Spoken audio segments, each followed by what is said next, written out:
श्रीमद्देवी भागवत सुधा सागर पंचम स्कंद 16वां अध्याय। भक्तगणों, आपको श्रीमद्देवी भागवत सुधा सागर में भुवन कोश का वर्णन के बारे में बताऊंगा। राजा परीक्षित ने कहा, मुनिवर, जहां तक सूर्य का प्रकाश है और जहां तक तारागण के सहित चंद्रदेव दिख पड़ते हैं, वहां तक अपने भूमंडल का विस्तार बतलाया है। उस समय भी आपने बतलाया है कि महाराज परिवर्त के रथ के पहियों की 7 लीकों से 7 समुद्र बन गए थे, जिनके कारण इस भूमंडल में 7 द्वीपों का विभाग हुआ। अतः भगवान, अब मैं इन सब का परिणाम और लक्षणों के सहित पूरा विवरण जानना चाहता हूं, क्योंकि जो मन भगवान के इस गुणमय स्थूल विग्रह में लग सकता है, उसी का उनके वासुदेव संख्यक स्वयं प्रकार निर्गुण ब्रह्मा रूप सूक्ष्मतम स्वरूप में भी लगना संभव है। अतः गुरुवर, इस विषय में विशद रूप से वर्णन करने की कृपा कीजिए। श्री सुखदेव जी बोले, महाराज, भगवान की माया के गुणों का इतना विस्तार है कि यदि कोई पुरुष देवताओं के समान आयु पाले तो भी मन या वाणी से इसका अंत नहीं पा सकता।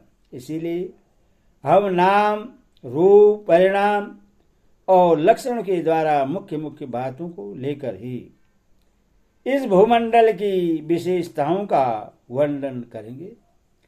यह जम्बूद्वीप जिसमें हम रहते हैं, भूमंडल रूप कमल के स्थायी जो 7 द्वीप हैं, उनमें सबसे भीतर का कोश है। इसका विस्तार 1 लाख योजन है और यह कमल पत्र के समान गोलाकार है। इसमें 9-9 हजार योजन विस्तार वाले 9 वर्ष हैं, जो इनकी सीमाओं का विभाग करने वाले 8 पर्वतों से बटे हुए हैं। इनके बीचों बीच इलावर्त नामक 10वां वर्ष है, जिसके मध्य में कुल पर्वतों का राजा मेरु पर्वत है। वह मानो भूमंडल रूप कमल की कणिका ही है।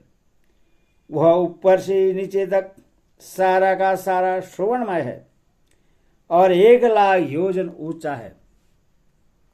उसका विस्तार शिखर पर 32,000 और तलहटी में 16,000 योजन है, तथा 16,000 योजन ही वह भूमि के भीतर घुसा हुआ है, अर्थात भूमि के बाहर उसकी ऊंचाई 84,000 योजन है। इलावर्त वर्ष के उत्तर में कर्मश, नील, श्वेत और सिर्गवान नाम के 3 पर्वत हैं, जो रम्यक, हिरणमय और कुरु नाम के वर्षों की सीमा बांधते हैं। वे पूर्व से पश्चिम तक खारे पानी के समुद्र तक फैले हुए हैं। उनमें से प्रत्येक की चौड़ाई 2,000 योजन है, तथा लंबाई में पहले की अपेक्षा पिछला कर्मश 10 मांस से कुछ अधिक कम है। चौड़ाई और ऊंचाई तो सभी की समान है। इस प्रकार इलावर्त के दक्षिण की ओर एक के बाद एक निशित हेमकुंड और हिमालय नाम के 3 पर्वत हैं। नीलादि पर्वतों के समान ये भी पूर्व पश्चिम की ओर फैले हुए हैं और 10,000 योजन ऊंचे हैं।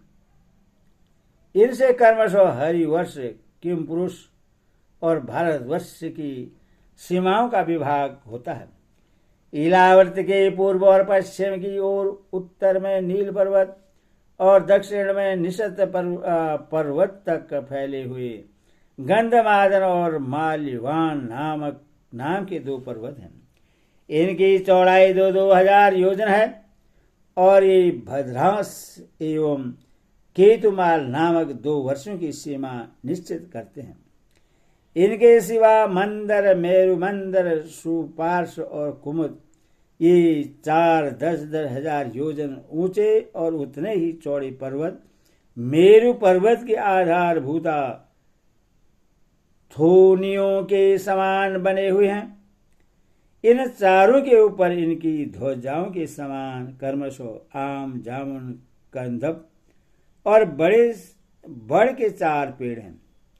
इनमें से प्रत्येक 1100 योजन ऊंचा है। और इतना ही इसकी शाखाओं का विस्तार है। इसकी मोटाई 600 योजन है। भरतश्रेष्ठ, इन पर्वतों पर 4 सरोवर भी हैं जो क्रमशः दूध, मधु, ईख के रस और मीठे जल से भरे हुए हैं। इनका सेवन करने वाले यक्ष, किन्नरादि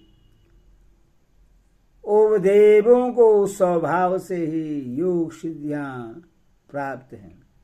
इन पर क्रमशः नंदन, चैत्ररथ, वैराजक और सर्वभद्र नाम के 4 दिव्य उपवन भी हैं। इनमें प्रधान देवगण अनेकों सुर सुंदरियों के नायक बनकर साथ साथ विहार करते हैं।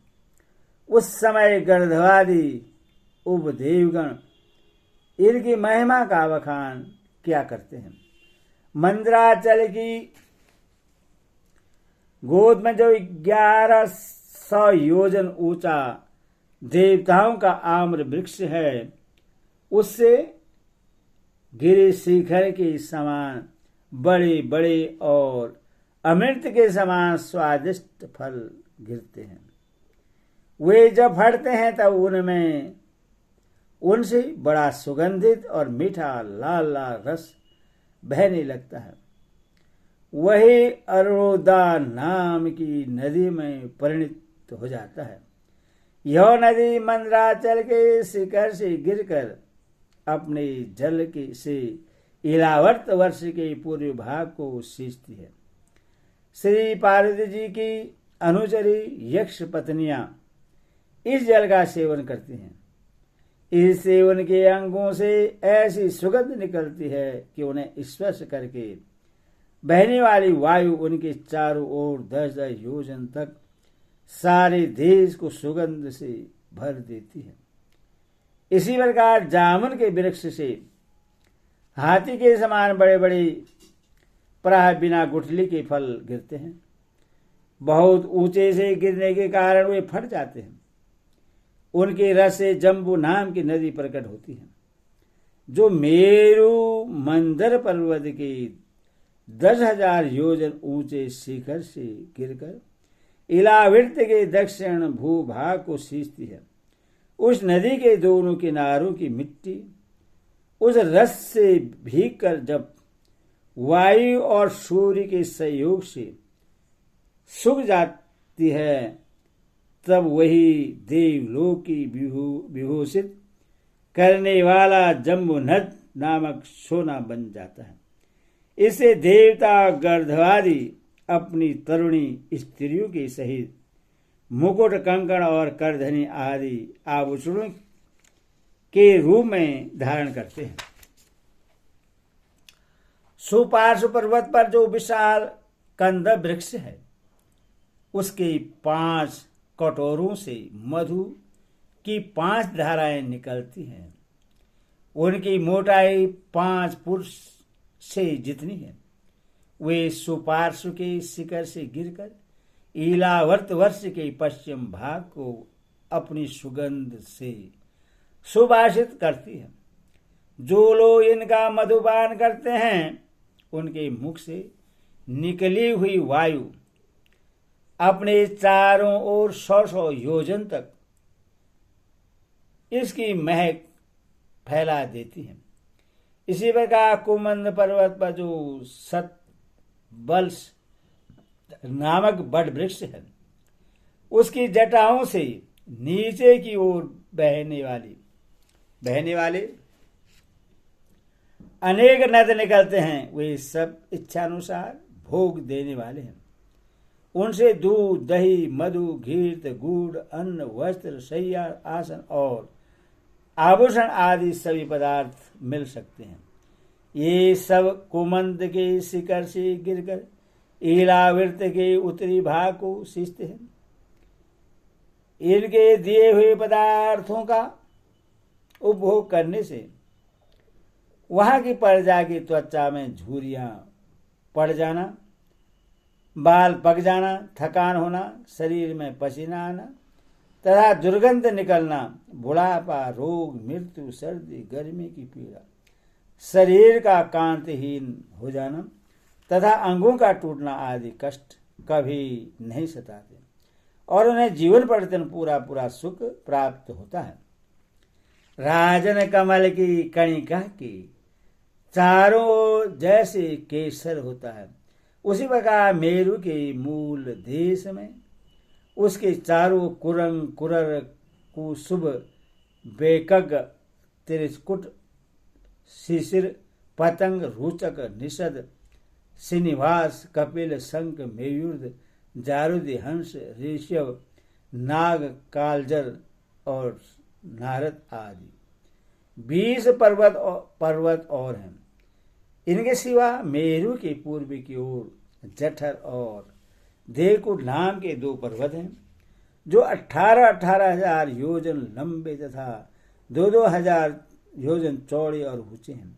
इसी प्रकार पश्चिम के ओर पवन और पारियात्र, दक्षिण की ओर कैलाश और करवीर तथा उत्तर की ओर और त्रिभिंग और मक्कर नाम के पर्वत हैं। इन 8 पहाड़ों से चारों ओर घिरा हुआ सुवर्णगिरी मेरु अग्नि के समान जगमगाता रहता है। कहते हैं मेरु के शिखर पर बीचों बीच भगवान ब्रह्मा जी की स्वर्णमयी पुरी है जो आकार में समचौरस तथा करोड़ों योजन विस्तार वाली है।